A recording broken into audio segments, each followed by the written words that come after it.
So, like I was saying, habits is nothing new to us.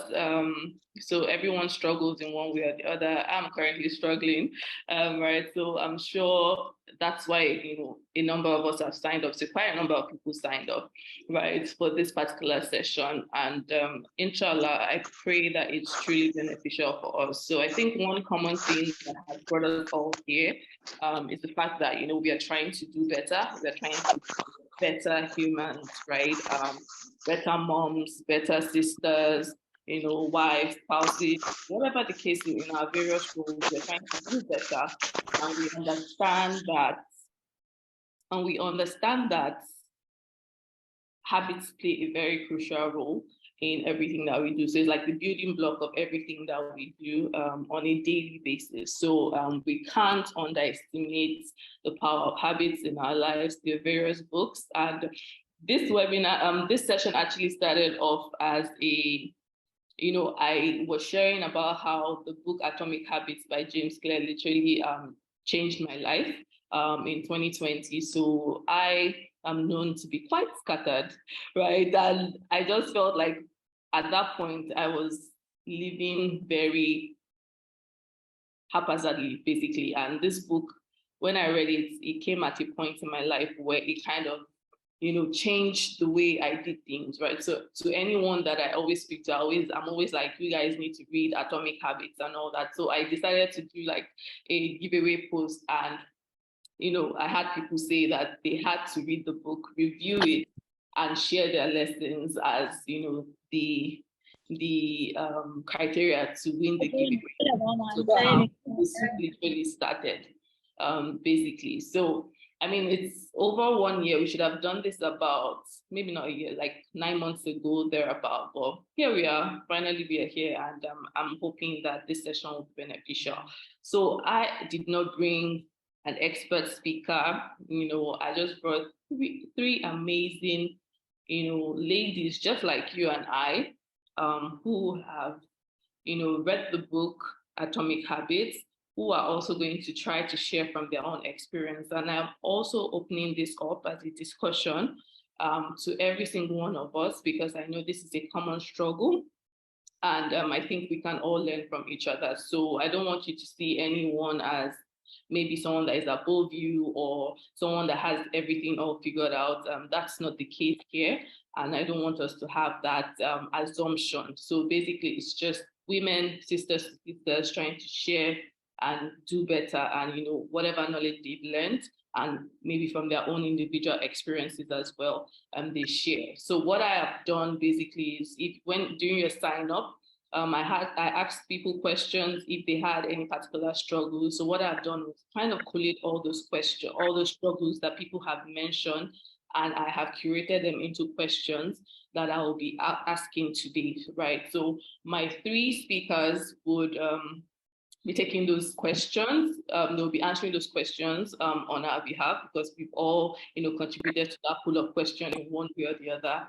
Thereafter, I would also throw out, so after each question, I would also give the opportunity to anyone that might have maybe a different insight or something, a personal experience on that particular topic, and they would like to share. So to keep it very simple, and also try to make use of our time, per question won't take more than like 2 extra people to share, whatever they would like to share. But I'll please implore us to please, share in online events like this. The whole idea is we are here to learn from each other. So please feel free to share your experiences, whatever knowledge you have on this particular topic. And yeah, feel free to connect with each other. And I do hope that we have an amazing session.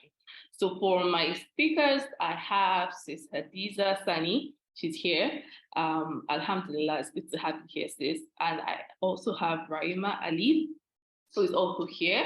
And I have one more speaker that I'm expecting, but she already said that she had a class, so you might spill over, but she will definitely join us as we go along. So without much ado, I think that we are ready to start. So Raima and Hadiza, I'm going to put you guys on like the spotlight. So please feel free to share your videos with us. We like to see your beautiful faces. And like I said, every other person can join as well, so that I'm not just the only one showing my face.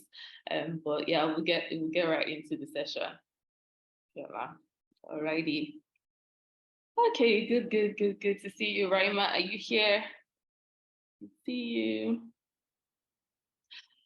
Not yet. Not yet. Okay. Yeah, and please also feel free to okay. I'm here, but I'm trying to set up my phone stand. Okay, that's fine. That's fine. So please feel free to, share any questions that you have in the chat section. Anything that you feel like typing, if you just want to say hi to someone, just feel free to do that in the chat section. So yeah, we'll get started now. Bismillah. Bismillah. Before we get started, I guess everyone should just take like a few seconds to just set their intentions for this particular session. And, we just pray that it is most beneficial for us. So I'll just give about 5 seconds for everyone to set their intention.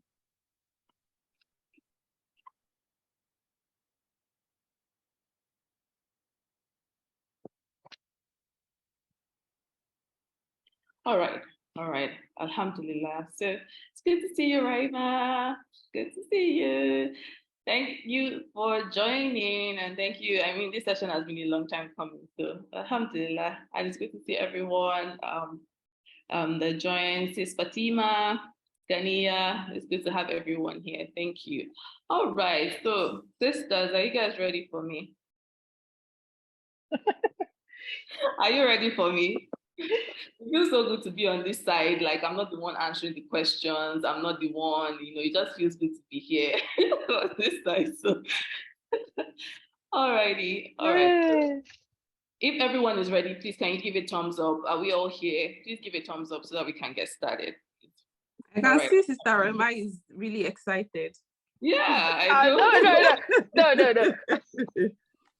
Okay. Well, I'm excited because we're in a sisters gathering. Well, I think it's only women. Yeah, only sisters gathering. So I'm excited about that. And I'm also excited just to hear what the other sisters have to say about their, obviously we know some of the questions that they sent to us. So yeah. I can't even fake it that I'm not excited. I'm excited. Alhamdulillah. Got to see. Thanks for the thumbs up. Okay, so we're good to go. We're ready to go. All right. So, like I said, these questions, I didn't bring them randomly. I didn't just curate questions randomly. They were from, struggles that people said they were having with building habits, right? So the very first question I have is, from the survey, a lot of people have issues with consistency, being consistent with their habits, right?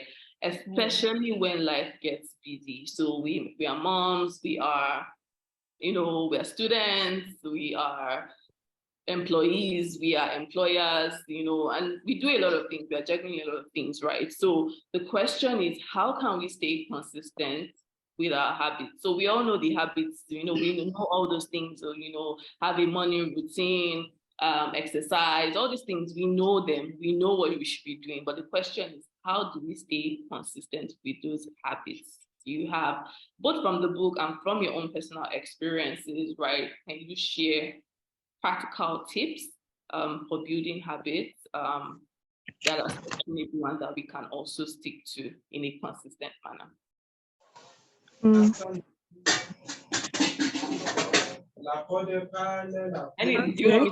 wants to go first? Hadiza, Raima, anyone of you can go first. Hadiza can go first. Okay, so I thought you were excited. Where is all the ginger? Okay, let's do Hadiza. All right. Bismillahirrahmanirrahim. So, in terms of staying consistent with your habits, one interesting thing about this book is that it's not a quick fix. It doesn't provide a quick fix kind of solution. It gives you like a whole well, I won't say 360 or 180, but in terms of your lifestyle and changing the things that, the way you look at things, the way you look at habits, it profiles that view and how you can begin to see the habits you do on a daily basis and how it impacts you on the long term. So there were some principles introduced in the book, and I just want to mention it quickly just so that we can put that into perspective. One overarching principle is that the fact that your environment controls a lot of things that you do, right? Your good habits, your bad habits, they will always consistently come back to you. So habits are things that you do that you've kind of automated it. So when you eat, the way the things you do when you wake up in the morning, the first thing you do, your normal routine, those are the things that make up your habits. Now, if you want to be consistent with your habits, with your good habits, you need to make those habits the part of your least resistance, because according to this book, you have like some what's the word now? You have there are some parts that you would follow in terms of recognizing the cue, right? Which is the trigger for those habits, recognizing the cue, recognizing the desire that you have to take on a particular habit or to do a particular action, responding to that habit and the reward that you get from that habit. And that now flows into like a 4-law kind of system, which recognizes the fact that once you see the cue or you are triggered, you are more likely to go ahead and do the next thing that would fulfill that desire, that craving that you have. And then in fulfilling that desire, you respond to that craving that you have, and then you get the desired result. So in terms of staying consistent with your habits, you have to make sure that you are putting cues in place to ensure that your habits are easy for you to pick up. Those good habits that you want to pick up, they are easy for you to pick up. Say, for example, you want to exercise and you've gotten your Nisaba tunic, and your Nisaba tunic is sitting somewhere in your wardrobe. You need to bring out that Nisaba tunic. You need to bring it where you would see it. Maybe lay it on your bed the night before, or just make a mental note that you need to exercise the next morning when you're going to bed. And you need to create that environment where it is optimized for you to be consistent with those habits. Everybody can easily pick up habits and say, oh, this is what I want to do.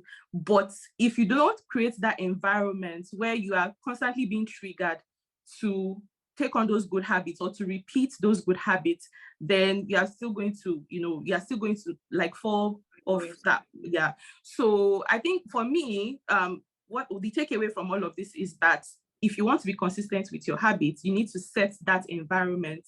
You need to optimize your environment and make it easy for you to take on those habits and stick to it. So yeah. All right. Thank you, Hadida. And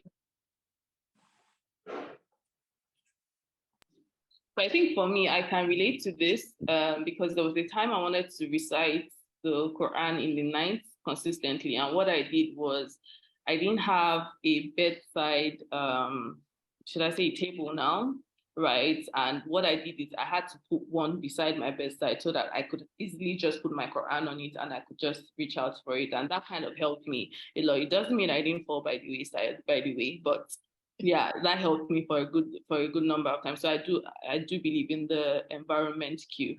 How about you, Raima? What's your take on this? Yeah, so yeah, I guess obviously this is a whole discussion, but I wanted to also give an example on the cue, having the environment as, creating the cues within the environment.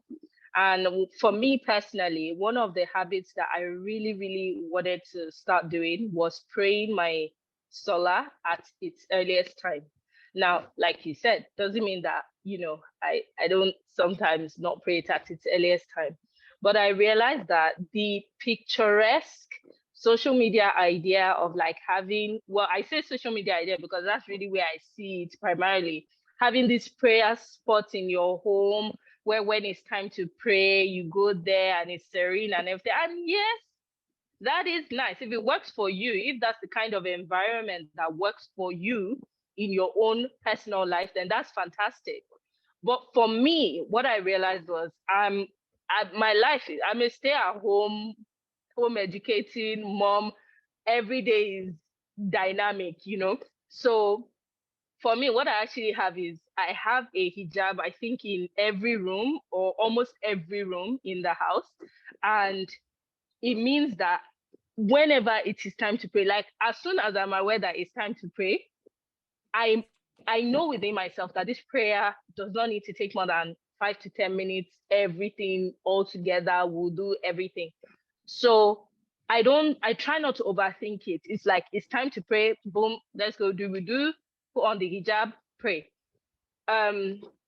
If I was thinking that I had to go to a particular spot, that means that whatever I'm doing at that point in time, I will want to kind of finish it.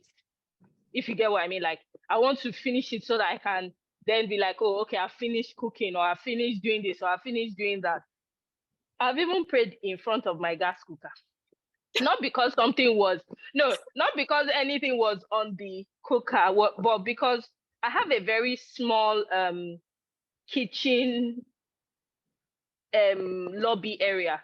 I think maybe the kids were doing something in the living room, and I was like, if I say I want to start cleaning the living room before I pray, that would just delay this whole process. And you know how it is, you're like, oh, let me clean one spot, and then next thing you know, you've been cleaning for 3 hours. So I was like, no, like what's more important right now is the prayer. And for some reason I couldn't leave them downstairs and like go. So I was just like, oh yeah, this is the space to pray. So our entrance area is not long enough that you can pray there. Do you get? So it was like I was partly in the entrance area and partly in the kitchen. But for me, I just remind myself that anywhere is prayer area. Like it's more important for me to pray that prayer at its earliest time than for me to have a perfect scenario in which I'm praying the prayer, if you get what I mean. Yeah. And of course, we can reserve the serene corner for tahajjud or any other thing like that. Anyway, So some other things that I guess help with the habits and imbibing the consistency is, for me, revisiting my ultimate purpose. And I feel like we forget. And I think about that verse in the Quran where it says that, but reminding benefits the believers. And I personally don't feel that this only applies to our deen or our hereafter or acts of worship or things like that. I feel like that's just generally, we forget things. So say, for example, I'm on a fitness journey. And then after some time, I'm like, what's all this stress, Seth? Every day, walk, every day. I beg, I'm not doing it again. But then I go back and I remember that, oh, I want to go for Hajj and I have this, health condition. And in order to, be able to benefit from that experience more, I want to get my fitness up to a certain level, not necessarily like being the fittest person, but up to a certain level. And then, so having those reminders, and I guess in some ways it's like, maybe it's the process of journaling, maybe it's I've got loads of like reminders and things like that on my walls, and doing vision board, all of those kind of things. They remind you of your purpose. They remind you that, okay, these are my goals. This is what I'm trying to. I know the book is not like really goal oriented like that, but I think it is important that you have a big why and be clear on what that why is, and to revisit it, because we will forget. Like we will forget after some time. You'll be confused as to why you're still treading this path. But then writing things down and being able to revisit what it is that you've noted down, whether that's on your phone or on your book, or things like that. So I think those help with consistency. And another concept which which I feel like that's like the main thing I took away from the book was habit stacking. So I realized that, habit stacking, for those who maybe have not come across the concept, is when you, how do you put it? You layer your habits. So say, for example, you say every day when I finish praying. So for me, this is not a random, this is for me. Like every day after I pray Fajr, I'm going to remain seated and do my Afkar. After my Afkar, I will go and pick up my Mus'haf.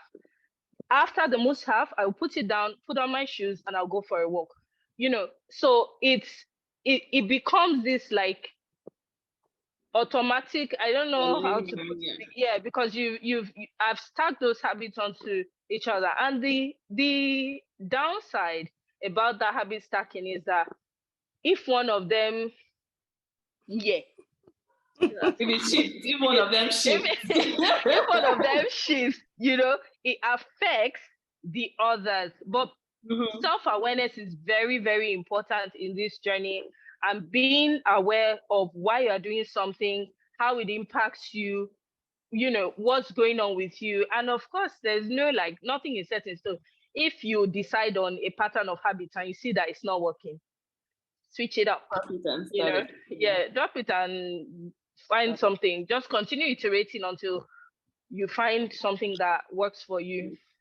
Yeah, so I think that's something that this is a common struggle or misconception that we have, where we feel like when people say that they have a habit, they like there's no leeway, there's no flexibility, like, oh, it's perfect, 100% perfect. But no, you can have habits, you can be consistent with a habit, and if you do drop by the wayside, it's okay. You could just start again. It's just like picking up, something that dropped, right? So I find being flexible when it comes to building habits a whole lot useful. So what I'm hearing you guys say is having an environment that makes it easy for you to stay consistent with whatever habit it is, whether it's in your spirituality, whether it's like health wise, and what have you, what other habits that we might have. Also knowing your why you're doing something, because like Rahima said, we will get distracted. We are doing a lot of things, so we do forget from time to time. So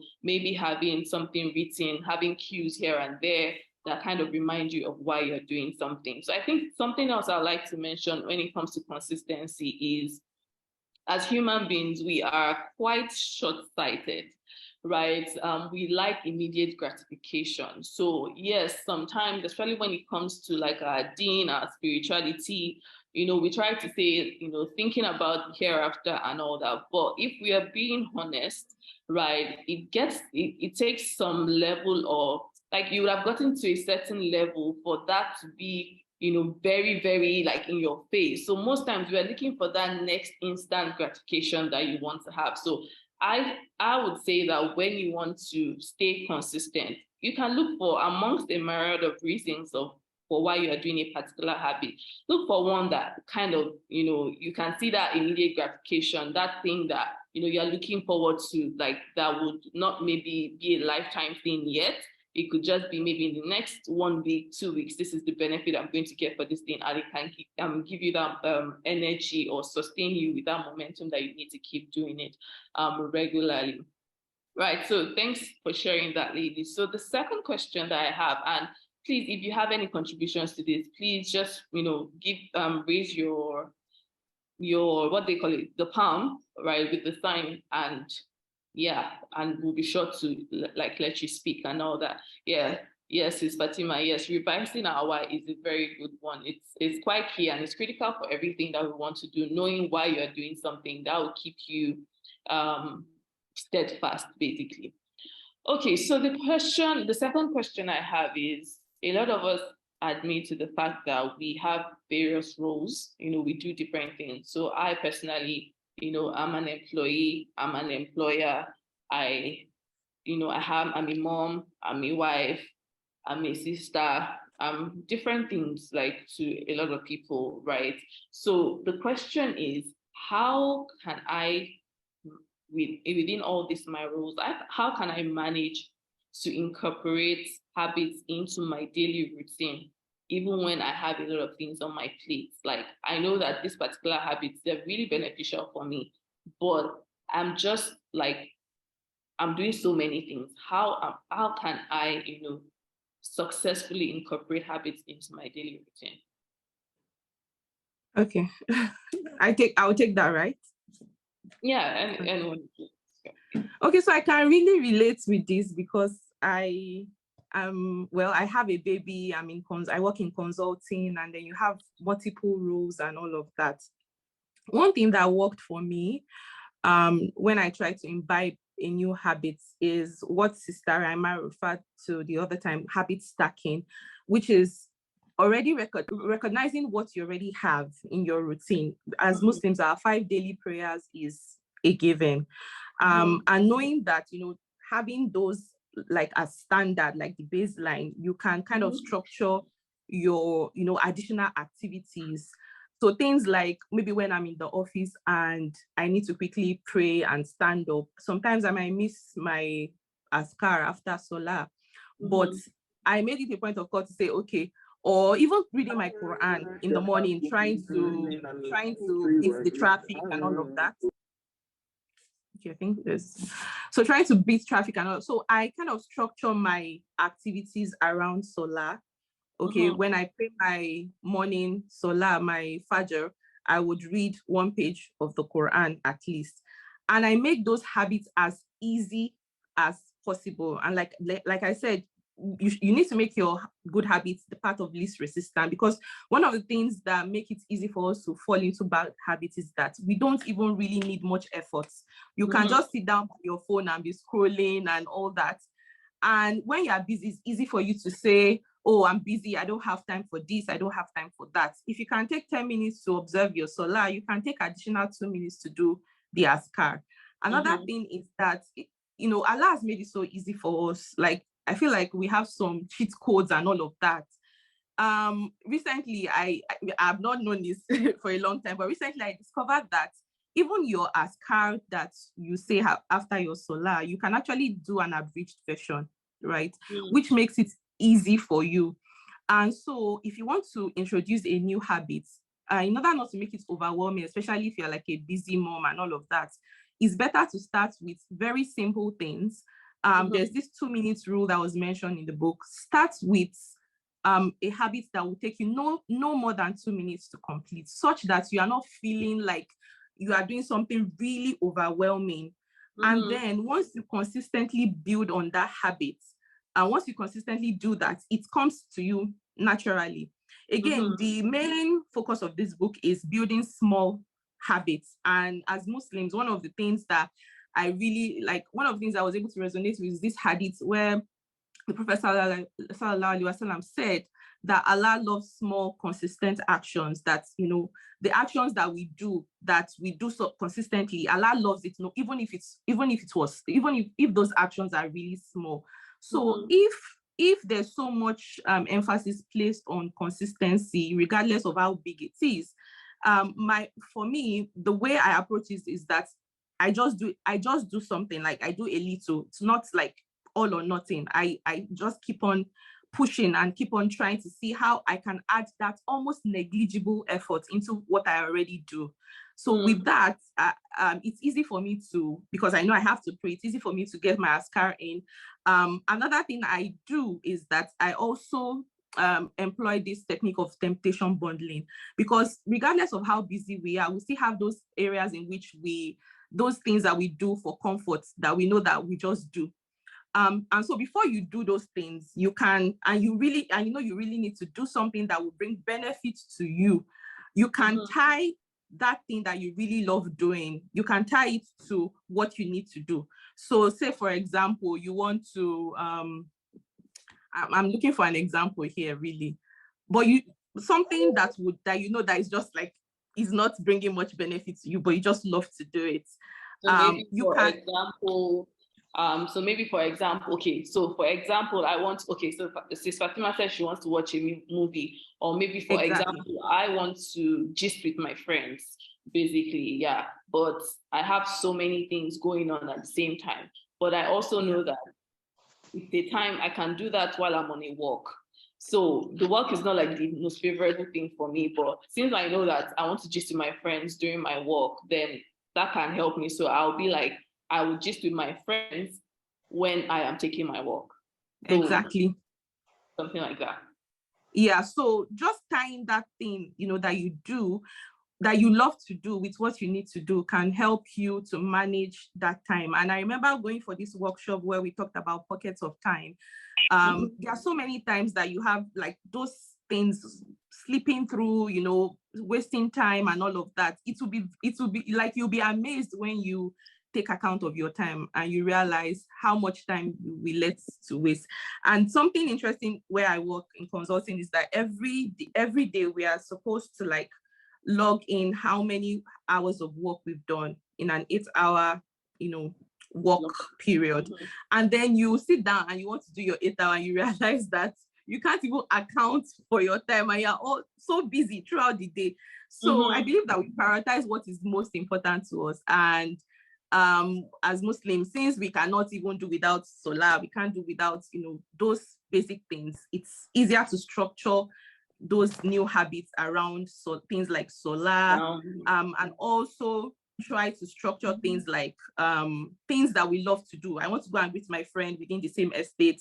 As I'm driving, I'm listening to the car, I'm listening to a podcast. I'm trying to just make sure that I put it together in such a way that every time I want to go to my friend's house, I know I'm listening to a lecture, I'm revising my Arabiya and all of that. So that helps me as a busy mom. Awesome. Mashallah. Raima?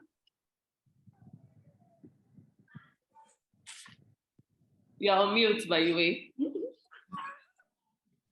I said she has said it, so she has said it. Yeah. Okay. I guess just a few things that I'd like to add. I have in my notes here, triage your life, right? So first identify what your struggle, triage, okay. I guess like putting emergency, things in like an order of priority. Yeah, like emergency. Yeah. So you have to evaluate your current situation. And I think that is something that it's easy to be like, oh, I don't have time for this. I don't, like you said, take account of your time, but not just your time, your energy, your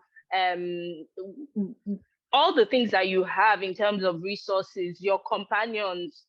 Triage, like just look at all of those things and simplify. I think it's so important. Like personally, for me, I've benefited a lot by just simplifying my life. I've simplified communication, simplify meals, simplify routines, simplify expectations, simplify the way that you use your time. And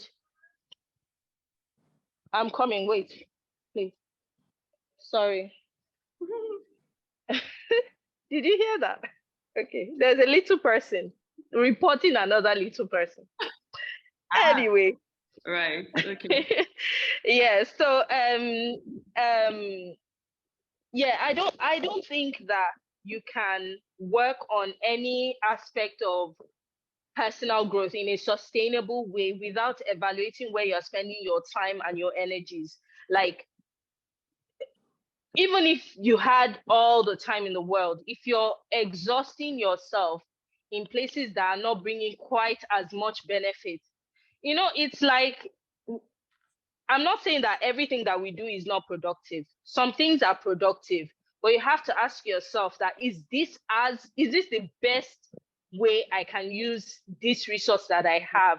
Is there something else that I can do that will push me further towards the goals that I actually want to achieve?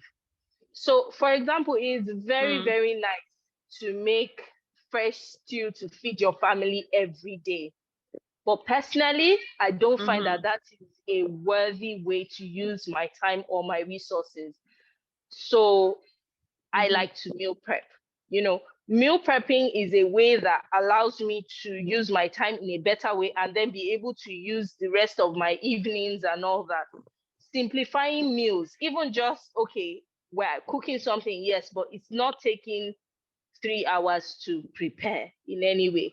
Yes, once in a while, those things are nice, but again, it's not even in line with the sunnah to have extravagant meals every day.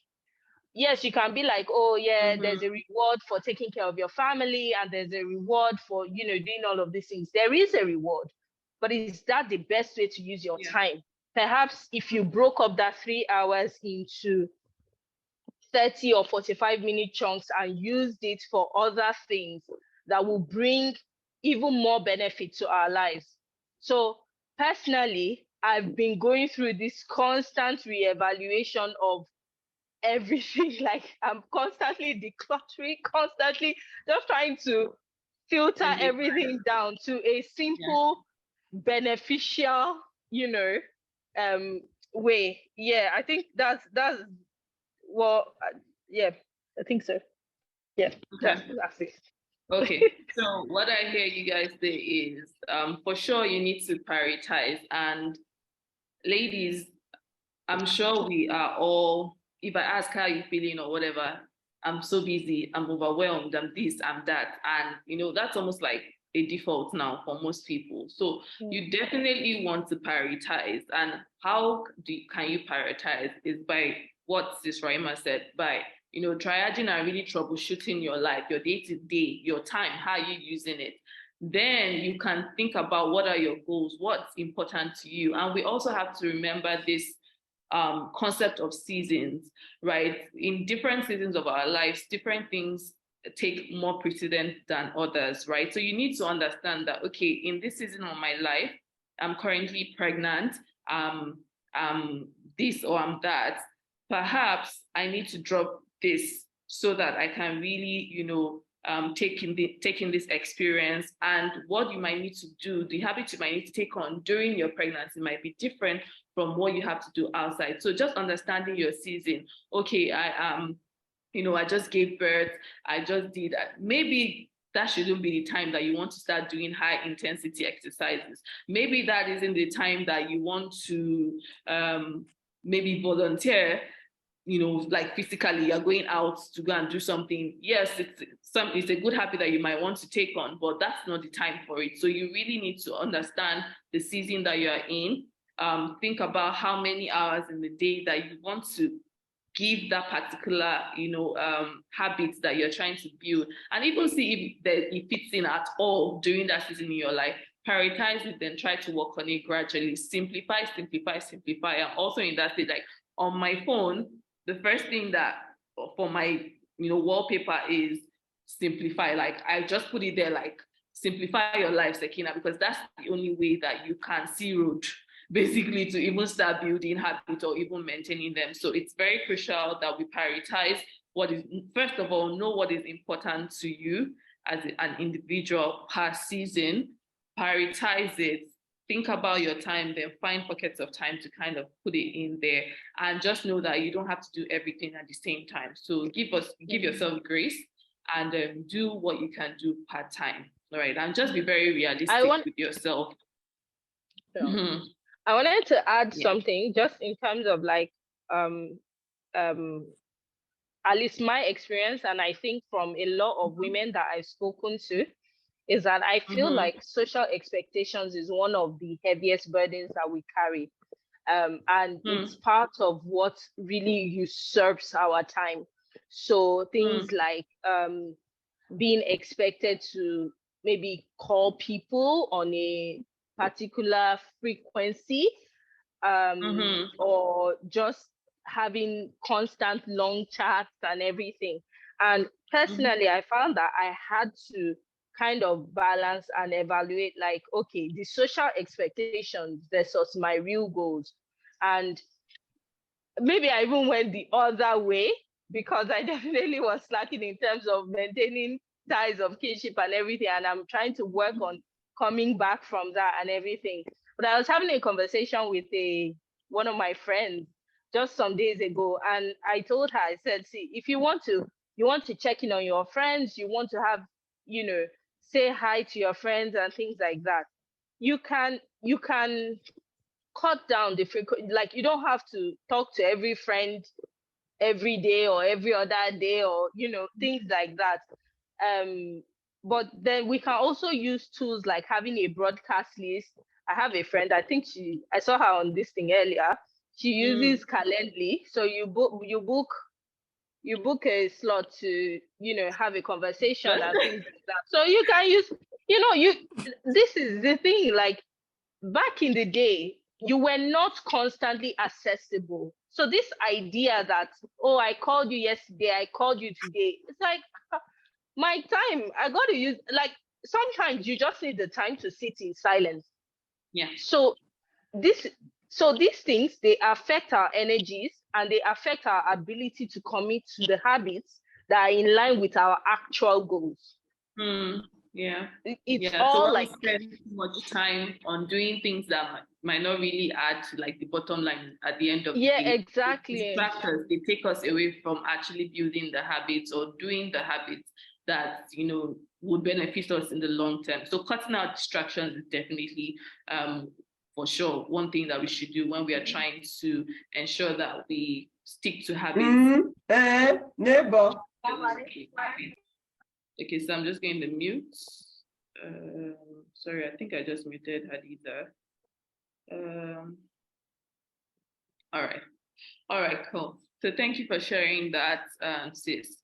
So any contributions, please let us know. Just raise your palm and I'll be sure to call you up. And you can also type in the chat section. Please feel free to share your own insights as well and personal experiences. All right, so moving on, let's talk about motivation. All right, so yes, we have these habits, we want to do them, and maybe sometimes we are on point, but sometimes we're just not on point. So the question is, how do we find the motivation to keep us steadfast or motivated, to continue practicing those habits? We already know them, we know the habits we want to go for, but how do we find that motivation, or how do we stay motivated even on days where we don't feel like it?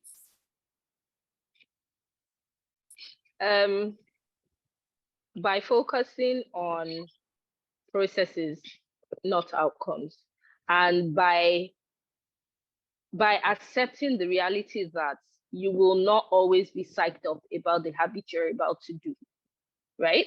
So if it's an act of worship, for example, one of the things that I've heard people talk about is they go through this high iman period, and when you're in the high iman period, you're excited to pray, you're gingered to wake up for tahajjud, you're like the imam in your recitation, and then something happens and the sweetness of the act of worship is no longer as sweet as it was. What are you supposed to do? You are supposed to still do the act of worship, because doing the act of worship gets you Allah's pleasure by his will and his acceptance. So the goal is not the sweetness of the act of worship, right? The goal is Allah's pleasure. But none of us know whether Allah has accepted it or not.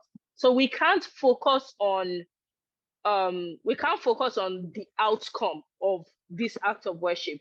We have to focus on the process. We have to focus on what it is that we can say, Ya Allah, for you, that's why I did this thing. Even though I wasn't feeling it, I still got up and I did it. Even though I wasn't feeling it, I still prayed this extra 2 rakas. Even though I wasn't feeling it, I still picked up my Quran. Focusing on the process and being dedicated to the process. It's not those who work outside of the home or even working inside the home, just working for somebody besides yourself. Yeah. You don't always feel like turning up for work, but you turn up. So again, if we are reminding ourselves on a regular basis why we are doing these things, then we become more aware of, okay, this is why I'm doing it. I'm not doing it because it's sweet. Yes, the sweetness is nice and everything, but sorry, I was getting a call. Let me just put this on do not disturb mode. Okay. Yeah. So so being able to focus on the process, not the outcome. The other thing that personally helps me is accountability. So having somebody to be accountable for. Now, I actually when I was preparing for this webinar, this I don't know what this is. Yeah. This discussion. Yeah. So I was thinking about some of the things that I started last year, and I was like, yeah, I'm starting my blog, blah blah blah. And I was consistent when I had other people that were kind of like, I guess, my accountability people. But then obviously life happens. Yeah, life happens, and sometimes you fall off, and it's like, okay, yeah, this week the excuse is fine. Next week, okay. And next thing I know, it's like what, 6 months, and I haven't posted anything. And of course, I know within myself that I can just start posting again, but it takes that psychological thing to be like, okay, right, going back into it. And one thing I would say is that in terms of accountability, what I found has helped me, at least with my Quran journey, my hifz, I started my hifz again, alhamdulillah. One thing that I feel has helped me is having multiple accountability partners who are not like my paddy, my friend. I am less willing to give them a flimsy excuse. Yeah. But if it's my friend, I'll be like, babe, in fact, I won't even need to say anything. My friend will already be like, don't worry, give yourself a break. It's fine. Give yourself, but if this person is one teacher in Saudi that is calling me every day, I'm like, forget it. Whether you're depressed or not, you better stand up and start reciting. Start memorizing. So and of course, nobody really wants to go and be like, I didn't do it today, I didn't do it yesterday. So at the end of the day, I feel like it has really, really helped me. Another thing that I wanted to say is personally, and I won't say that this applies in habits in general, but personally, I find that it's easier for me to build a habit that has a daily element to it than something that is like, say, 1 or 2 days a week or weekly or monthly, because at the end of the day, that weekly thing, I'm going to like just be dragging it. And then maybe I'm supposed to do it on a Sunday, I might be like, oh, I'll do it on Monday or, something like that. But if there's a daily element to it, so right now, alhamdulillah, I have a Quran meeting every single day of the week. One, like with three, I essentially have 3 different, should I say, people, that I am doing Quran with, and they are all different. So one is like the tafsir, and there's tajweed, and there's hifz, and but because I'm having this daily relationship with the Quran, it means that even if I'm not feeling like reciting Quran after Fajr, at some point before that meeting, I'm going to want to have a look at it and do what I'm supposed to do. And I feel like this was the same with when I was walking last year. Alhamdulillah, I was really, really into my nature walks. I was going for walks 90 minutes to 2 hours a couple of times a week. But then when I didn't have that time anymore, like when I couldn't get those 2-hour chunks, when I couldn't get those 1.5 hour chunks, I completely stopped going. You stopped. Yeah. So I had a conversation with I guess a health coach last week or so, and they were just like, maybe you shouldn't have this looking for 2-hour slots. Maybe just planning to go for 30 minutes, So because now that goal is simpler, it's a simpler version of the goal. It's something I can afford to do on a daily basis or an almost daily basis. And it's something that I have to remove in my head the perfect way of doing it. Like Hadiza was saying that, you simplify the goal. The way I say to myself is that what is the minimum viable version of this goal? And it's the same for solar. You have to know what are the things that makes a solar complete. If you're the kind of person who wants to sit there reciting Surah Al-Baqarah for your first rakah, it's nice. But if you're not in the mood, don't now say, because I'm not in the mood to recite Surah Al-Baqarah, I'm not going to pray Dhuhr. Stand and recite Surah to the class. Mark the register, So know the minimum viable version of this goal that you have and just do it. In fact, 30 minutes is even more than the minimum viable version, because if I'm going on a daily basis, really 20 minutes is more than like enough to get some level of activity going, like of deliberate outdoor walking. Yeah. So yeah. I totally agree. So I think, I totally agree. And I think from what I'm hearing is, I wouldn't say don't place. I mean, everyone wants to be happy. We want to enjoy what we are doing. But I think something key that we need to realize is sometimes we place so much emphasis on our feelings. And, sometimes you just have to ditch. Sometimes you have to do what you have to do. It's like being in labor and saying that you have to bring the child. The child needs to come out, but you're not feeling good. So imagine you're like, oh, but I'm not feeling good, so I'm not going to push. But you need to do what you need to do. You need to push for the child to come out. And sometimes is when you push through that feeling, even if you don't feel like doing something, when you now eventually do it, then you get that good feeling. And it's like a cycle, basically. So I think what I'm just trying to say is, don't place too much emphasis on feelings, especially when you know that there's something that you need to do. It's not even a want now, you need to do it for a particular outcome. So if you're not feeling up to it at that point, but you know that you need to do it, it's necessary to do it, push that feeling aside, that feeling of, oh, I'm not in the mood. Do what you have to do. And you find that, you even get, you now start getting motivated. It's just sometimes you just need to put in that 2 minutes in. Is like saying you want to write an article. For many people, writing is not the easiest thing for them, right? But you've committed that you want to do this thing. Just putting pen to paper or just putting your hand on the keyboard and you started, you find that you just might continue doing it. It's just breaking through that initial feeling. So not putting too much emphasis on feeling helps a lot. Like feelings sometimes are so overrated. It's like how we all want positive feelings when we are doing this and that, but in reality, that's not how it really works out. And I don't know, again, social constructs, things we see on social media, things we read, we feel like, oh, when you're doing something, it has to be all fuzzy and nice.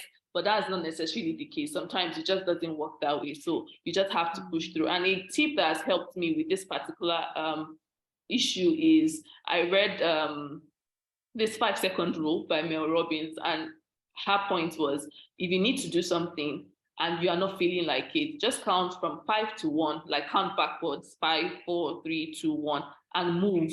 So if you were maybe sitting down, you might want to stand up, because that change in position kind of kickstarts, like it changes your, what do I call it now? Should I say psyche or something? But you just move and start doing what you have to do. And from there, you build momentum from there. All right. So sis Khadija is here, but she needs to step out. Like I said, she had a class, so she couldn't join, but she really wanted to contribute to one of the questions that we had. Let me just confirm that she's still here. Yeah, she's still here. So she really wanted to, so one, yes, yeah, welcome sis. So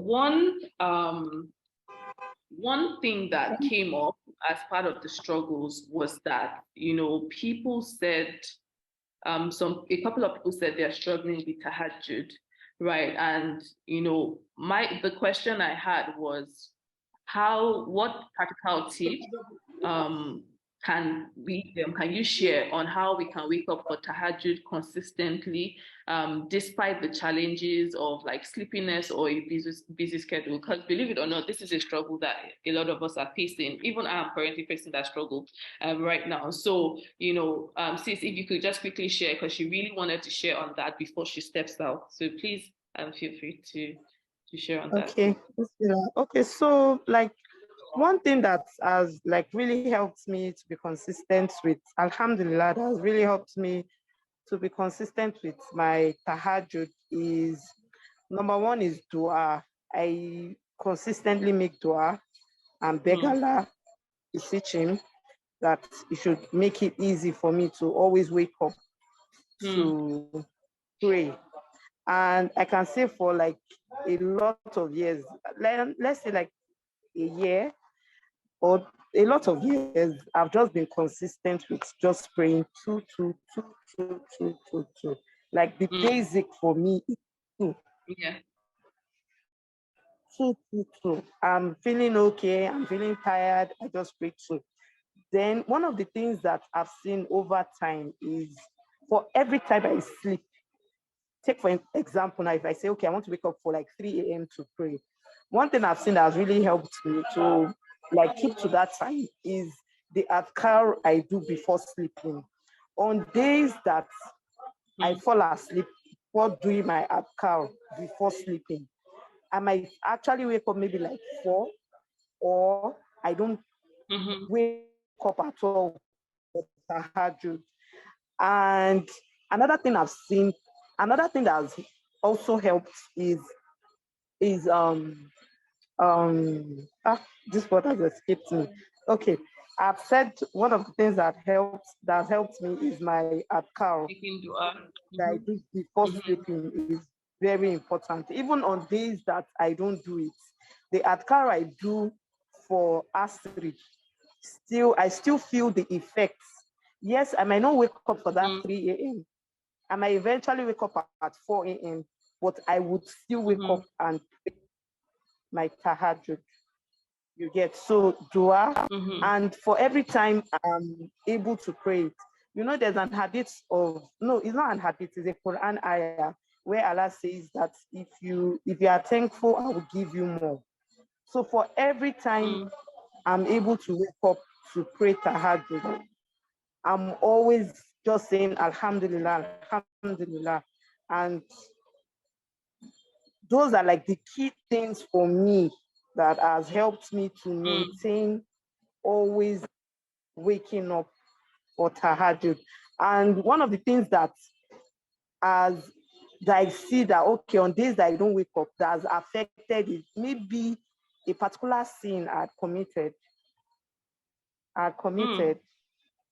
before going to bed.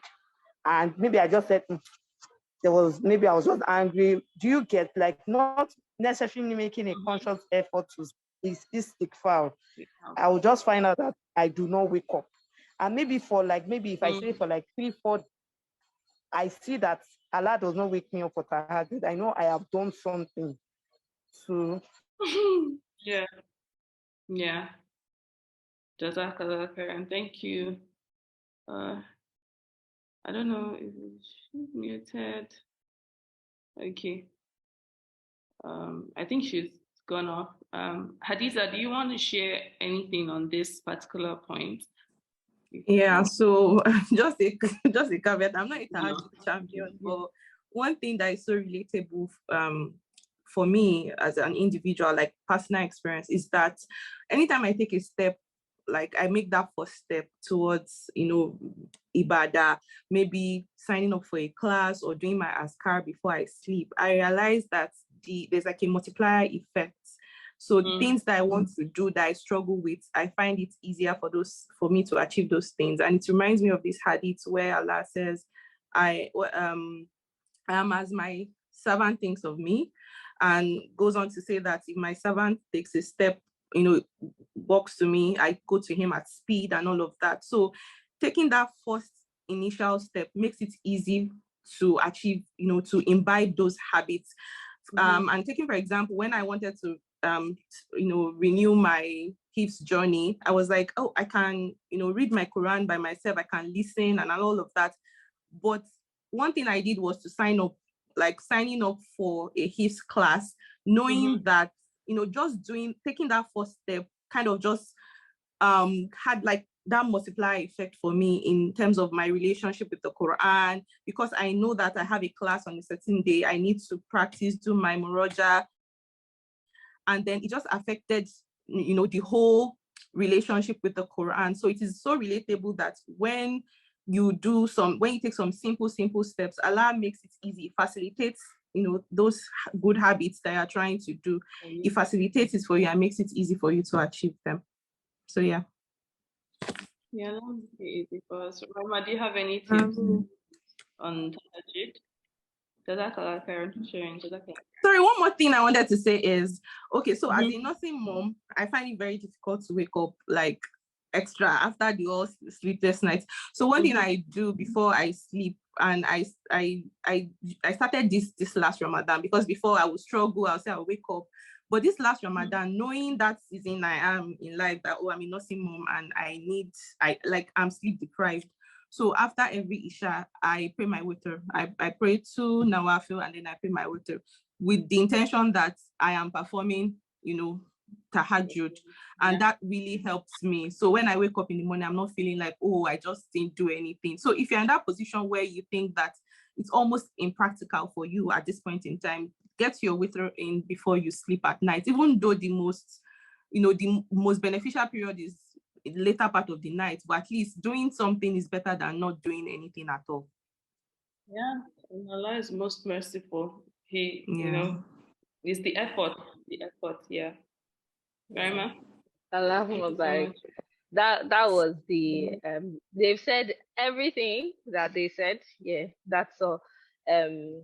I just want to add that, similar to Hadiza's situation, being a nursing mom and needing that sleep. I mean, the UK and our nights is like right now, I think it's less than 4 hours thereabouts. So there's less than 4 hours between Isha and Fajr.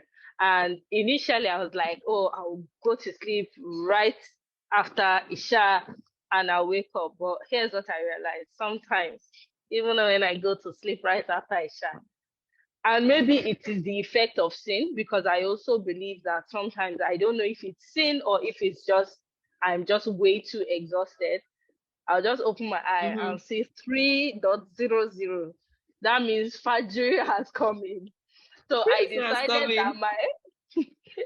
decided that my minimum viable version of Tahajjud is 2 and 1, or well, 1 to 3 rakas after Isha before bed. So in my mind, I know that, because I think we have to go back to why do we pray Tahajjud is we want to attain Allah's pleasure. We want to be among those who are counted as people who prayed the night prayer. So if I've prayed any voluntary rakah between Isha and Fajr, then Bi'idhnillah, may Allah accept it. I am counted. I hope that I will be counted among those who were consistent in praying the night prayer. And I hope that when the night gets longer, perhaps I can be consistent in waking up before Fajr. But right now, it is a struggle to wake up. Even they say, oh, 10 minutes before Fajr. Sometimes you're waking up and it's like 10 minutes to sunrise. This is the reality. Yeah. At least for me, this is the reality for me. So it makes, oh my God. Okay. It makes more sense to have this plan that, okay, this is not the best of the night prayer times, but it is still a night prayer. Yeah. May Allah accept it. May Allah make it easy. So I think I will just share. So I'm currently struggling with Tahajjud, and this is after months of being consistent. I know where my problem is coming from. Honestly, I know where my problem is coming from. But things that have helped me personally is intention. I noticed that anytime I make intention, like before I go to bed, like, oh yeah, Allah, I really want to pray tahajjud. I want to be able to wake up in the night or in the early hours of the morning. Please facilitate it for me. Very powerful. Dua intention really helped a lot. Also, the minimum viable version, like Rahima said, most times I'm not going in for praying 1 hour before Fajr time. Sometimes it's just, can I get 10 minutes before Fajr time? Can I get 15 minutes before Fajr time? If you do that consistently, you can build up on it. You find yourself, okay, you now start giving yourself, okay, let me wake up 30 minutes earlier. Let me wake up maybe 45 minutes earlier. But looking for the minimum viable version helps a lot. Then sleeping early. Sleeping early. See, I've noticed that if I sleep early, I will wake up. I will wake up because it's almost like my body has taken the feel of sleep that I can possibly take that night. But once I sleep late, I will even to wake up for Fajr sometimes. Like I will wake up, but I'll wake up late. Maybe it's almost time for sunrise or something. Do you get? So we have to be really conscious about these things, particularly because we have so many things going on. Some of us will say they are not getting enough sleep, or we are distracted, we are on our phones. So if you could just discipline yourself to drop your phone and maybe sleep 30 minutes earlier, it does help. It does help. Anytime I sleep earlier, I wake up earlier. Intention, then the last thing I said, I know where my problem is. I'm currently very overwhelmed. So I think one thing that we need to really take reign of or have hold on is the level of stress and overwhelm that we take on as women. We have to be really conscious about it because it disrupts a lot of things that we do and we don't even know it. We are not conscious about it except you really sit down to think. So I had to sit down like, what's going on right now? Because this whole struggle just started like a month or so, right? So it's just knowing that try to simplify things, reduce stress to the barest minimum, then do the barest minimum in terms of tahajjud that qualifies as tahajjud, and from there you can start building up. Don't say you want to start and you want to start waking up, maybe Fajr is 5 o'clock and you want to start waking up by 2 o'clock.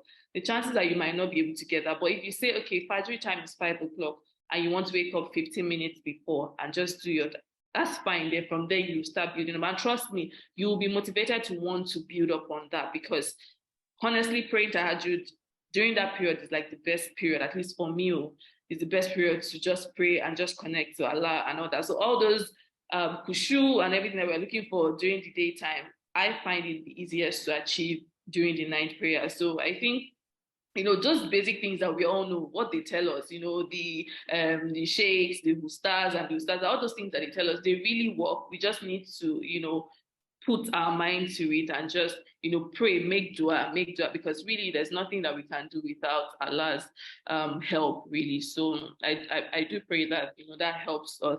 I think I saw a chart. I wanted to quickly add when you mentioned something about stress.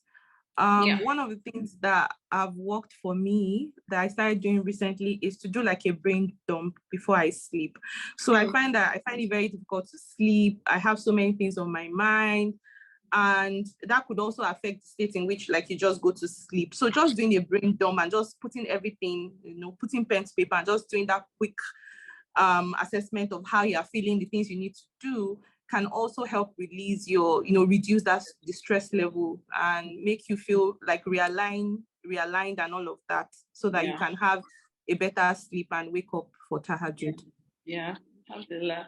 Kifaya says she can relate to you guys, just performing some extra rakas of nawafil after Isha, and then a witri, that still counts as qiyam.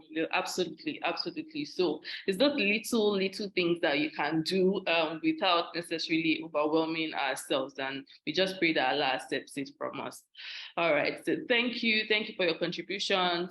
Okay, so let me go on to the next question, right? So what do you do? What can you say for people that, they start strong, but over time they just fizzle out, and it's normal. And I think for people it varies. So some people are really on point in some certain parts of their life, but some people it's a struggle. So for those kind of people that okay, they start strong, but they fizzle out later, what can we do? Okay, so let me try. For me, I think that it's so relatable. Sometimes you even have like accountability groups, you have a set date, and then you finish and you're like, what next?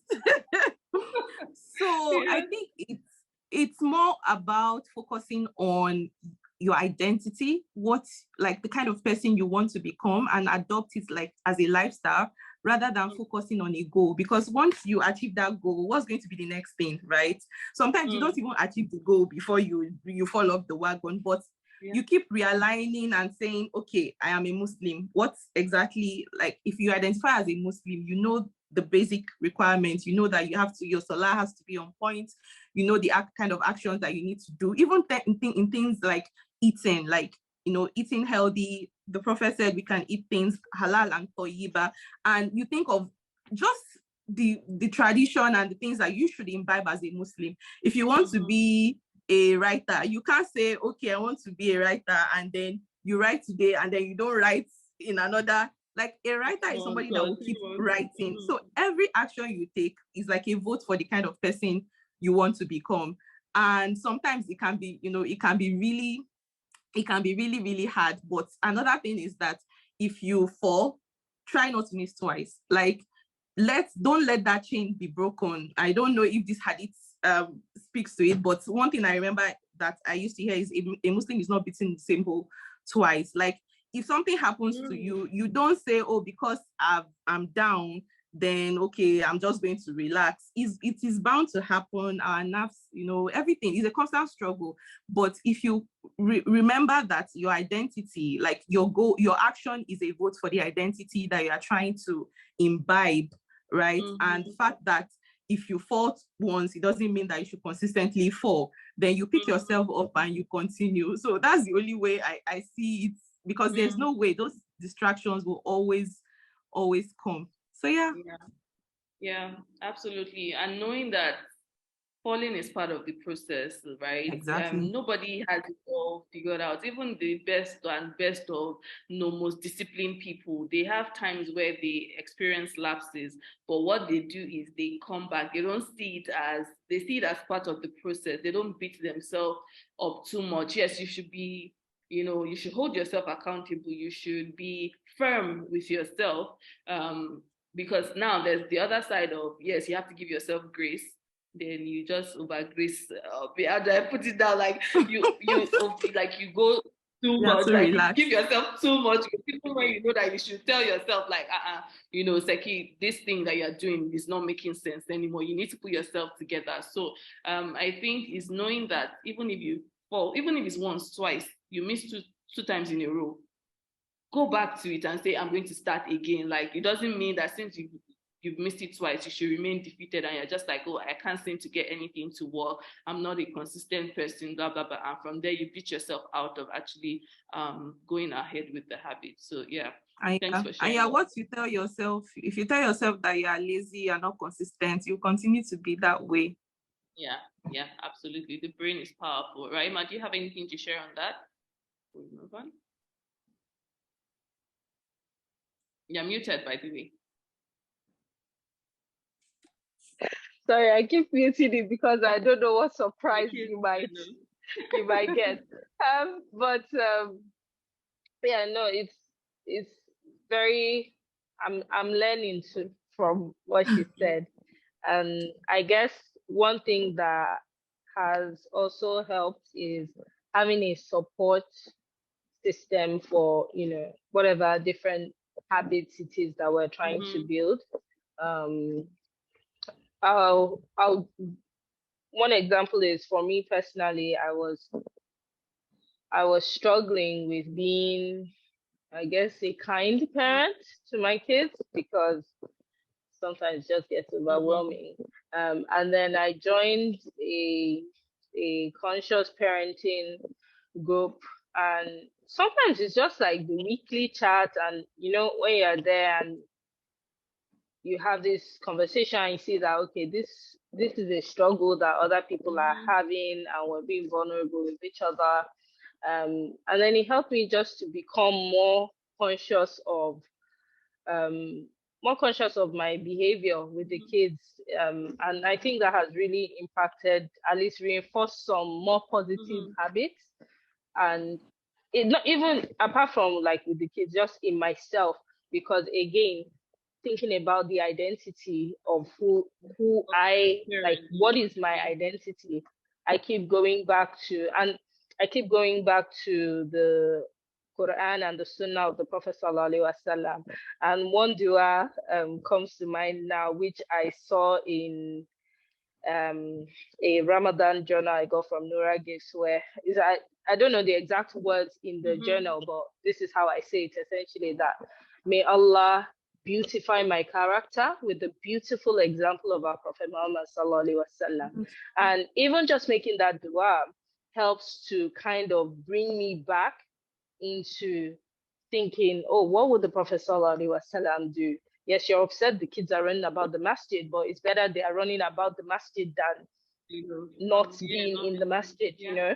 So things like that, just, and I feel like nobody can really do anything by themselves.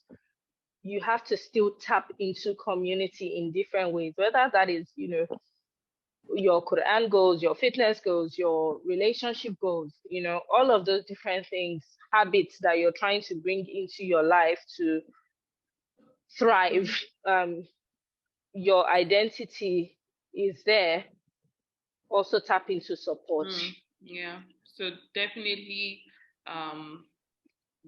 we need to think about it in terms of our identity, right? Who do we want to be? And knowing that it is a process, it is a journey, it's not cast in stone. And you know, this whole thing about your personality is fixed, not there are things that we can change, particularly as we evolve, as we grow. So knowing that, okay, this is who I want to become, and saying what are the actions, what are the habits of that person, trying to do them consistently, little by little, every day, to now eventually embody that person, that identity, right? So yeah, so when you were talking about being unkind, I felt it in my bones, because that was a struggle for me. I still struggle from time to time, but knowing, okay, maybe I wasn't such a, you know, maybe I felt like a meanie at this point, but knowing that, okay, I can do better, you know, the next moment, not even the next day, the next moment helps Exactly. a lot. Yeah, so barakallah. It's like you're halfway through the shouting and then you remember and you're like, that is not who I want to be. That is not the type of mom I want to be. This is not how I want my children to see me. Then you just kind of recalibrate and say, okay, I can do something different. Even at this moment, I don't have to wait till the next moment, basically. All right. So we all have bad habits. We are struggling with bad habits. I'm not talking about we are trying to build or maintain a good habit. Now we're talking about bad habits. And, you know, I read something about habits are not bad or good. It depends on how you see it or what you do. Yeah, bad habits. But I think that so we are Muslims. But I think there are clearly some bad habits, right? That yes, we can all agree that this is bad. So how, and I'm sure we all have one or two of them, you know, or even more, right? So what advice do you have for someone that is trying to break free from a bad habit? What can the person do? So for me, it still goes back to your environment. I think one concept that was introduced in the book is that once you form a habit, it's very difficult for you to forget the whole pattern. So if you prime your environment to ensure that that habit, when you see the cue or the trigger to do, or when you have that desire to do that, it's very difficult for you to you know, to do the habit or to go back to your old or to break free. It makes it difficult for you to, like, there's some sort of friction or obstacle for you to go into that bad habit. So take for example, I've been struggling with, you know, spending so many hours on the phone, especially at bedtime. So one thing I did was to set like a sleep schedule from like 10 p.m. to 7 a.m. in the morning, such that all my apps are locked and I have to enter a password. If I enter a password for that, for example, on my browser, and I want to go to a site, it prompts me to enter a password again and again and again and again. So it makes it really difficult, and it gives me that sense of awareness, because sometimes you are mindlessly scrolling, you are not aware of time and all of that. And then in the morning when I wake up and maybe I just want to check my phone, I'm scrolling, I've not done my azkar, it makes it easy for me to just stay away from all of the things that I used to do, because I know that before 7, I have to finish my azkar, I have to do this and all of that. So putting those systems in place to reduce distraction, to create friction between you and your bad habits, makes it easy for you to break away from those habits, because you can't be constantly testing your self-control. Like, I know that's some, you can't say, oh, I want to stop this. It might work for you in the short term, but it is not sustainable for you to be putting yourself in a situation where you'll be testing yourself. So you have to optimize your environment. And these kind of things happen even as Muslims. We see this kind of thing, like our hijab, lowering our gaze and all of that. Those are things that Allah has put in place to protect us from undesirable behaviors. So if these things already exist in Islam, I think it's just a pointer to how we should structure our life generally, that you don't put yourself in situations where you are constantly being tested and you have to just exercise your willpower to break through and all of that. So that's one way. And then another one is to probably track those habits or use a system like having an accountability partner. But in as much as, if you have bad habits, you don't want to say things that, publicizing your bad habits. But if there's something that you are struggling with, it's always better to address it from the roots and not just try and say, oh, I will get it, I will find a way, like I will just, and most importantly, make dua, like pray to Allah to make it easy for you to remain steadfast, to beautify your character, to make it easy for you to do habits that are pleasing to Him and all of that. So yeah, I think that would be my own take on that. Yeah, may Allah make it easy. Barakallah. Do I need to? No. Okay. Yeah. So I guess I would want to talk about habits in bad habits in two dimensions.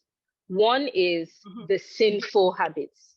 The other is the harmful habits, or maybe patterns that are not beneficial to myself.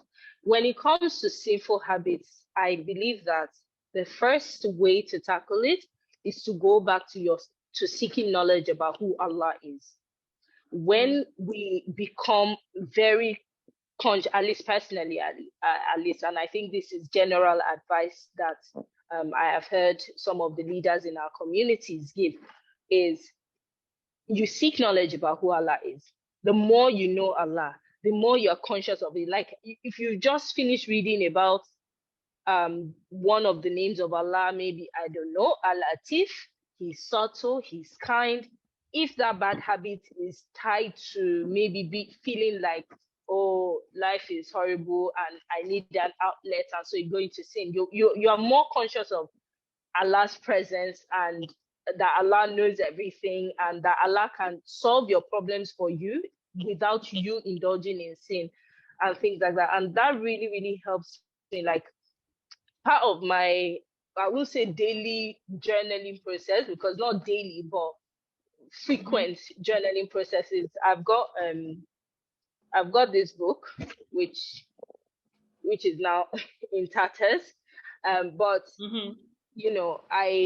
I underline, I reflect, I read, and that helps me to constantly think about Allah and think about the position that I want to be with Allah. So that's as regards to sinful habits. And of course, the practical thing is change your environment. But I also found that sometimes you cannot change your environment physically. Like, you can't change where you are for whatever reason. You can change your personal space. So an example is, if you find that you are in an office where they are constantly backbiting, you don't know what to do about it. Get earplugs, get earbuds, just zone away from them. because you might not be in the position where you are able to live if they are constantly, but as in, it's not a lunchtime thing. It's that's the culture of that place. That's the culture of the place. So you need to find ways to remove yourself. And of course, they might be like, oh, she's antisocial because she won't join us. But you are very aware of what your goal is, which is for Allah to be pleased with me. And as I told somebody, I said, see, the heart of the one you seek is in the hands of the one you are disobeying. So you want your colleagues to like you, want to be seen as being, part of the team and everything. Trust me, people can love you. They can love you and not even know why they love you. But again, it goes back to you knowing Allah and knowing the position, being very conscious of the position that you want to hold with Allah. So that's with regards to simple habits. With regards to harmful habits, I would also say a very similar thing, but that also involves like breaking the should I say the pattern? So self-awareness, being aware, like how can you break this pattern? Because you might not be incentivized by anything other than knowing that somewhere down the line, this thing is not good for me. And a very practical example I will give, I shared part of the issue. I shared it on my Instagram story some weeks ago or days ago. I don't remember that. But a friend called me and said, what are you talking about? So I got in an argument. I don't know if it's to say that argument or, a discussion that upset me. And sometimes, depending on the gravity of these discussions, I would get into the habit of, I want to be away from everybody. I don't want to attend to the kids. I don't want to attend to the house. I don't want to attend to my husband. I don't want anybody to talk to me. I just want to switch off the phone. That is a cycle that leads into a depressive episode for me. I was literally already under my duvet on the bed. And then, I don't know, like, it was like, the thing just got caught. I was like, what are you doing? Because of what? Stand up. And I just stood up. I laid the bed and I went to go and make a fresh pot of stew. And for some reason, the process of just breaking it, it stopped the whole thing. And at the end of the day, it's like the discussion, these things happen, but identifying a pattern. So I'm very aware of those kind of patterns where once I start doing this, I'm going down a road that I'm not going to like myself in the next 1 or 2 days. Because after that comes the difficulty to get up for Salah, the difficulty to even make dua. And, I don't know if anybody has gone through these kind of things, but it's a mental, it's a psychological situation. Of course, you can say, if it's depression and things like that, see a therapist and all of that. But there are also some things that once you become aware of, like you just try and break the pattern, basically. Yeah. Yeah, absolutely. So insightful. So I'll just say one more thing on this issue of breaking bad habits, right? And I think this one I'm tapping from my husband, right? He wanted to stop like using the phone before sleeping, and I think this is a struggle that I also have, right? Just scrolling on the phone and all that when the time you're supposed to have slept off, because he said, let me just quickly look at one thing. But so what he did was he just put the phone away. But the problem then is, how do I wake up for Fajr then if my phone is away? Because my own excuse was I always have to use my phone as my alarm or something like that. So what he does is he keeps the phone away and he uses his watch instead as an alarm. So yes, not everybody might be able to afford a smartwatch or something, but I find that making can afford this old school. Please, let's go analog, old school. Yeah, exactly. Yeah. So keep your phone in another room and yes, keep your phone in another room. one of these. I agree. So This is something that I also find that works. Maybe when I want to work and I'm distracted by my phone, something buzzed, ping, I pick it up and everything.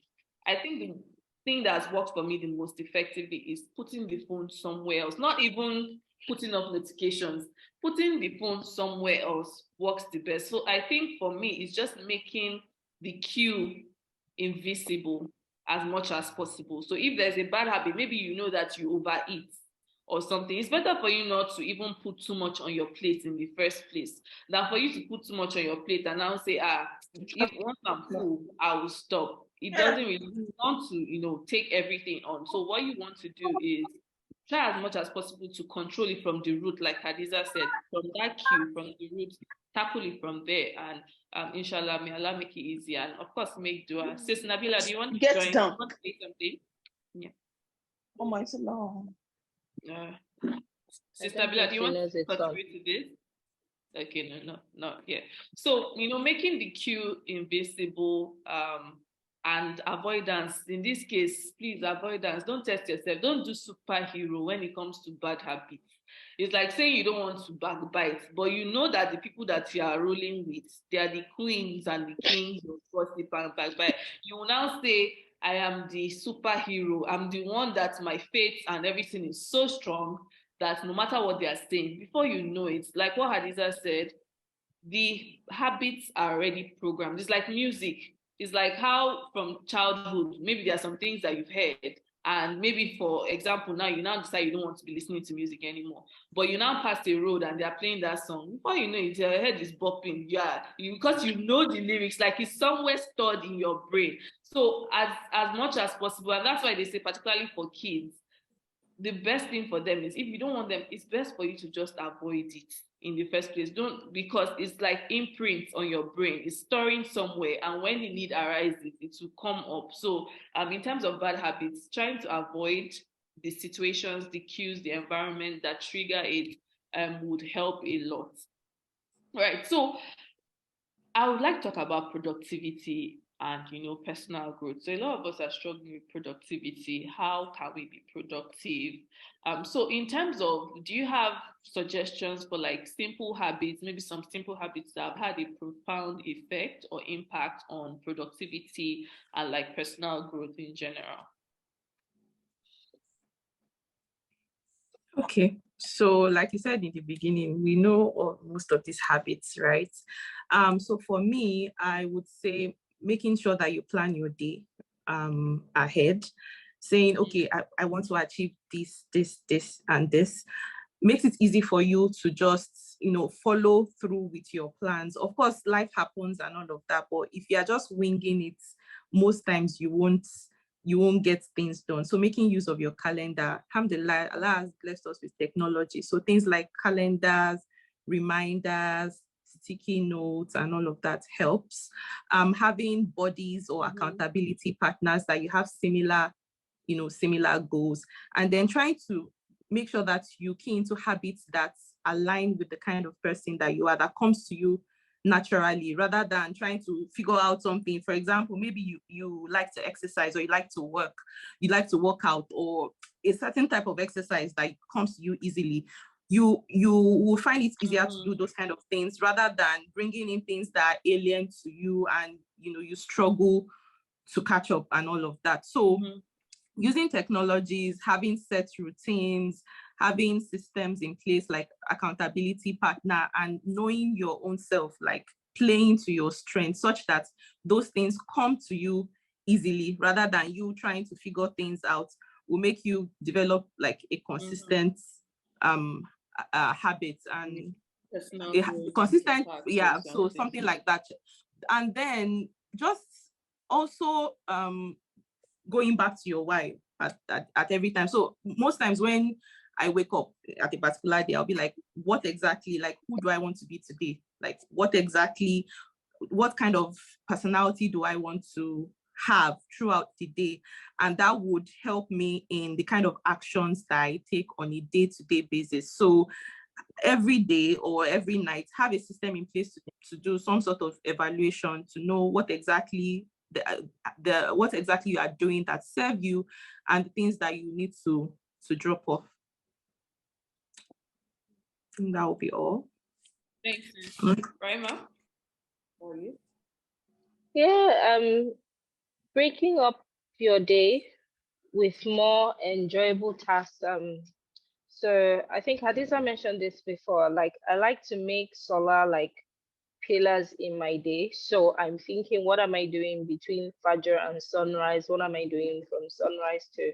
So planning along with that, but then also fitting in enjoyable tasks. I think, yeah, in as much as we want to be like,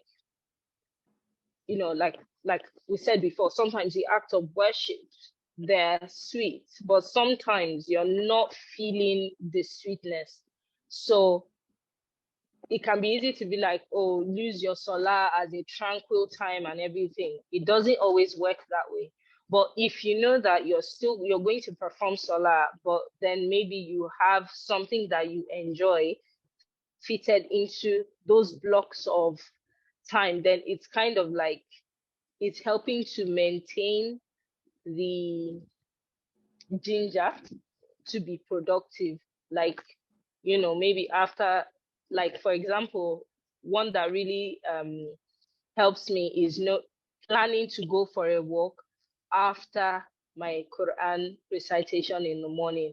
And if I wake up late, I will miss that walk at that time, and I will have to go at a different time. And a different time usually means that I have to go with the kids. Now, I really like going by myself, so it's kind of like I am happy to be on top of my game, and then I reward myself with that.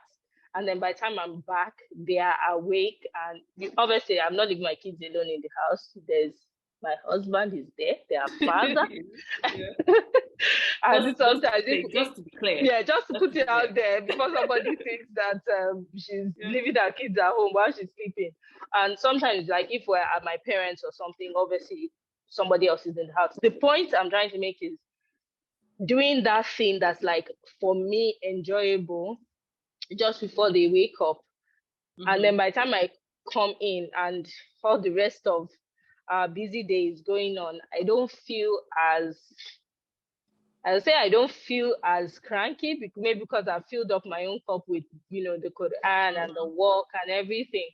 But I think that really contributes to, and that's just throughout the day as well. Like, I have things that I do between Zohor and Asr, between Asr and Maghrib. I have, my evening kind of activities that they're not big activities. So, it's not like some strategy or something like that. But because in my head, I plan it like that, it helps to be more productive. And it means that if I'm tired, I'm not as productive between Zohr and Asr, I'm sluggish, I'm everything. Doing the prayer and the askar of Asr kind of helps to bring it back to, okay, what do we need to do now before the next prayer? So personally, that's how I like to plan my day and work around productivity. But again, with all these things, we go through phases, and I think it's very important that we do not let ourselves stay beat down when you mess up, or when you fail, or I wouldn't even call it fail, just when you're not quite as productive as as you imagine. And again, be realistic with your situation. I think that was one of the things that affected me, was I wasn't being realistic with my situation. I wanted to plan something for all the 24 hours that I had in my day. And in fact, I was trying to fit 36 hours into 24 hours. But then I realized that it wasn't just about 24 hours, it was also about my energy. And I can have 4 hours spare, and if I'm tired, all I'll be doing is like this. Yeah. So being realistic about where we are with ourselves and planning accordingly. And ask Allah. So I would like to add something as well. So there's something that I'm trying to imbibe currently, which is scheduling time for soul care and self-care. So it could be on a weekly basis or bi-monthly, but just trying to look at those things that would help me develop my soul, things that would nurture my soul, and blocking out time in my calendar for those things, like being intentional to say, I want to do this thing. And then things like self-care, and self-care can be anything. It could even be reading a book. It could be anything, something that would nurture you, that you would feel relaxed. And because sometimes you carry so much weight and you are just juggling so many things, you are just moving from the next one thing to another. You are not making time for yourself. So one good habit that would encourage, whoever asks this question to imbibe is to make out time on your calendar for soul care and self-care. You can list out those activities that you consider soul care, and the ones that you consider self-care, and just find time in your calendar, maybe once a month or regarding, whatever works for you, and see how that can fit into your routine. I agree. So talking about calendar, see, Sharifa here says that she has an issue with following through on her daily plan. So we've mentioned that, yes, we should have like a daily plan or whatever. And she finds it difficult to check her planner. And even though Google Calendar notifies her, she always ignores it. So is there any tip? And please, this is for the whole house. I can relate to this question. And I think that I know where mine is coming from. But yes, please, if you have any tips on this, please do share. If there's something that you have done, you found yourself in this situation and there's something that you've done, please do share. I think, I don't know, because I don't know the details of why she's avoiding the task. But I think it's important to ask yourself why you are avoiding it. Now, if there are tasks that maybe you're just not quite as committed to, but you feel that they should be there, just remove them. Sometimes what you need is to simplify. So I'll give an example with, so this is not like, it's one of my tasks, I guess. I'm homeschooling, and because of all the pressures and everything, I started feeling like I had to have I'll write for Quran, for maths, for English, for this, for that. And it became more of a mental stress, because when I now see the alarm, the reminder that, okay, time for home ed, I'm like, this thing again. Well, guess what? It's no longer even a task on my to-do list. It is just something that we just fall into. And because we have, again, it's habit stacking for us personally. We have a Quran teacher that calls at 8:00 on 5 days a week for my child and myself. So as soon as that finishes, naturally he's in a learning mode. So at that point, we just do, okay, go and take any workbook you want to do. Doesn't matter. You don't have to do maths, English, everything every day. Just take the one that you want to do, and then we do it. And I try not to make the learning man, just 30 minutes, 1 hour maximum, and that way we're doing a little bit every day and we're building on it. And we're also using different styles of learning. Anyway, this is not about homeschooling tutorial. What I just wanted to say is that sometimes having a specific way that you want to do something and, can actually become a mental block, depending on, and this is why I said you have to check why, but this was what I found, that because I kept feeling like I had to do it this way, and it had to be in exercise books, and it had to be like this and with these videos, but as soon as I removed all it just has to happen, whatever it is. It could be a sit down chat about a particular topic that we're working on, and that's fine. So yeah, simplify your own expectations, but also revisit why it is that you're struggling to want to do the task. What is the block? And if you're avoiding, maybe it's not even relevant, and remove it if it's really not something that you must do now or need to do now. You might need to just remove it. Yeah, I struggle with that as well.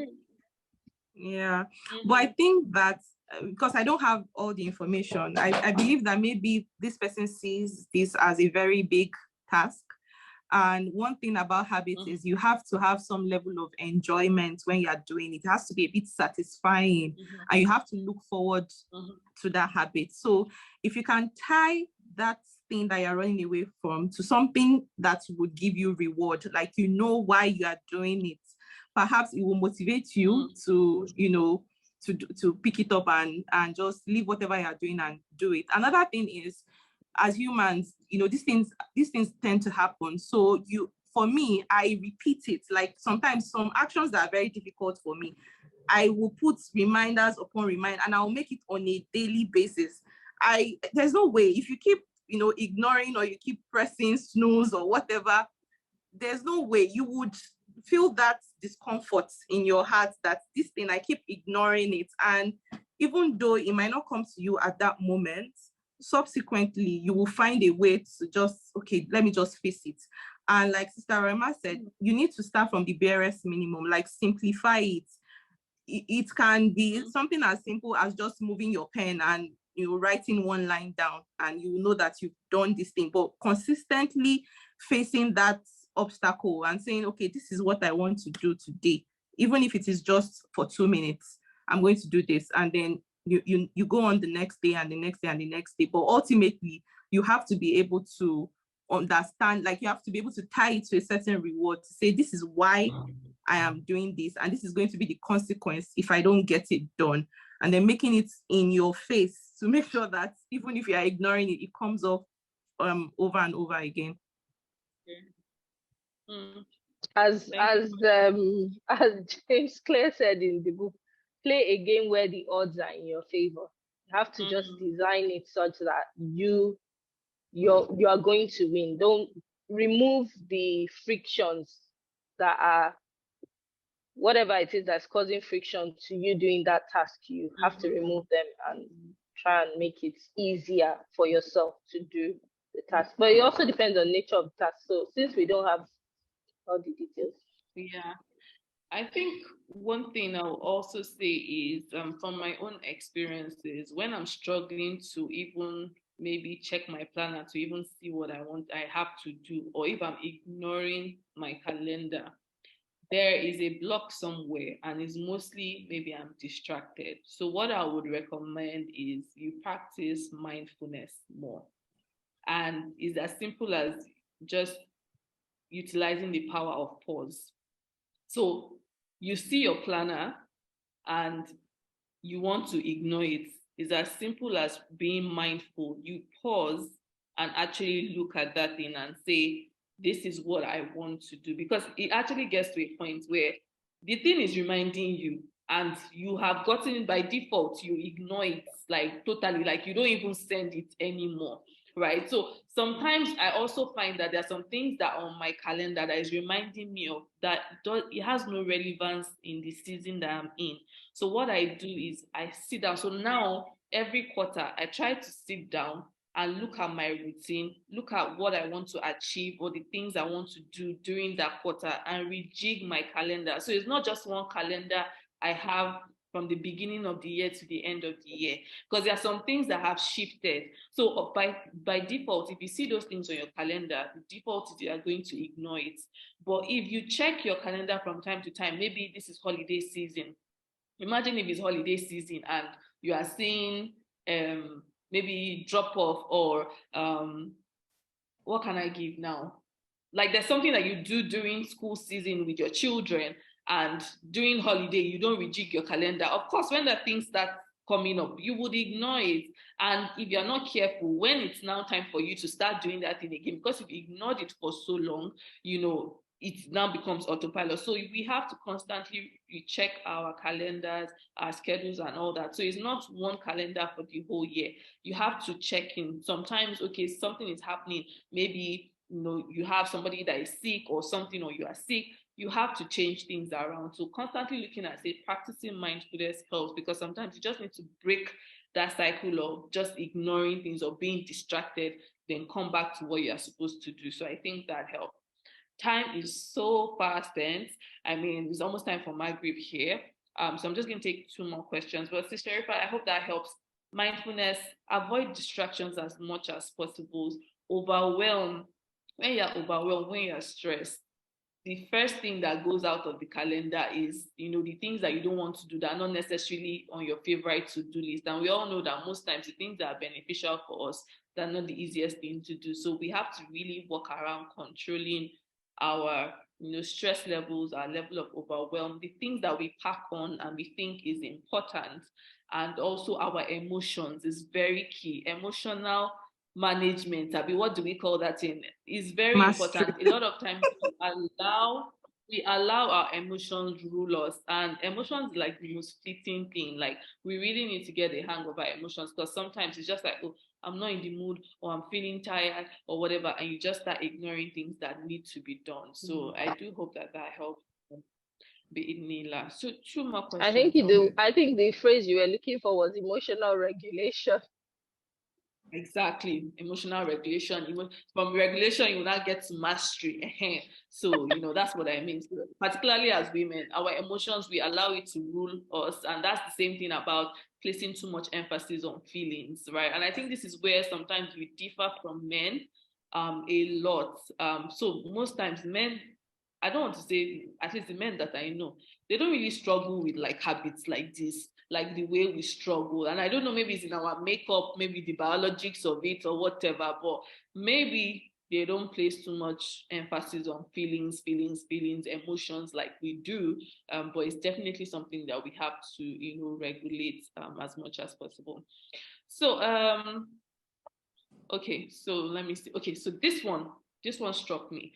So the question is about, struggling with depression and trying to do right by yourself, like trying to, take on habits that help you. So your mental health, basically. So let's not even say depression, because there are different parts. So let's just say struggling with your mental health. So it can make it more difficult to build habits. So the question is, how can we then build habits or even maintain the habits that we know are beneficial for us, despite or irrespective of struggling with like our mental health, or maybe you're struggling with low motivation or depression? How do we are there any particular self-care habits or specific habits that we can, or practices that we can do to get over that particular cycle?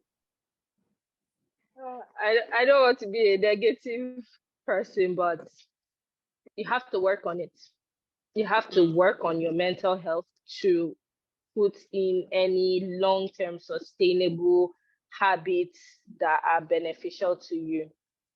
You can shove things aside for a short period of time, but they will keep coming back if you don't tackle what the cause of this mental health unwellness situation is. And of course, as Muslims, I would say personally that the first point of call is prayer and reflection upon whatever it is that you're going through, and handing it over to Allah. And as things are not, well, I think it's getting better, at least within the Muslim community. Definitely looking into therapy, counseling. Those avenues are there now. Like, they don't nobody else is going to do the work for you to get healed. It's like if you have a physical illness, for example, I would say your leg, somebody's leg is broken. They go to the doctor, and doctor says, this is what is wrong with you, and this is what you need to do to heal. Now, that person still needs to go through the treatment to heal. They still need to do the physiotherapy to heal. A lot of times now, they will tell people like that, okay, this is what you need to be doing in the morning, this many exercises in the evening, and things like that. So you will have work that you need to do. And seeing a therapist or counselor does not mean that you will go there and they will say, oh, this, your problem is solved. But it helps to go through some of the techniques of processing what it is that you're going through and why you're feeling the way that you're feeling. And I would say that at least I think some of the stumbling blocks that we have is doing it with a trusted person who has our interests at heart.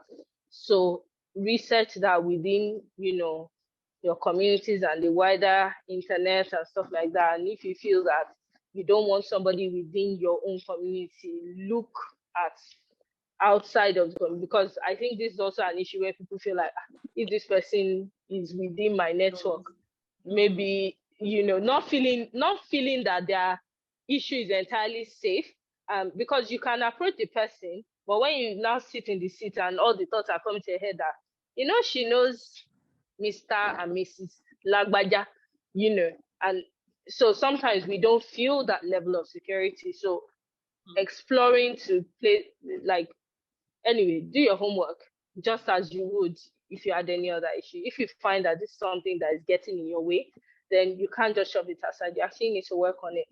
If, depending on the situation, if it's just about just maybe on and off low moods that are not at a level where maybe you need to see an external person, some of the other things that help are changing your physical environment, cleaning up your physical space. I feel like this really, really helps me a lot. Like when I just clean up, fresh air, open the windows, put some nice home sensing, it creates, elevates, how do you say it? Yeah.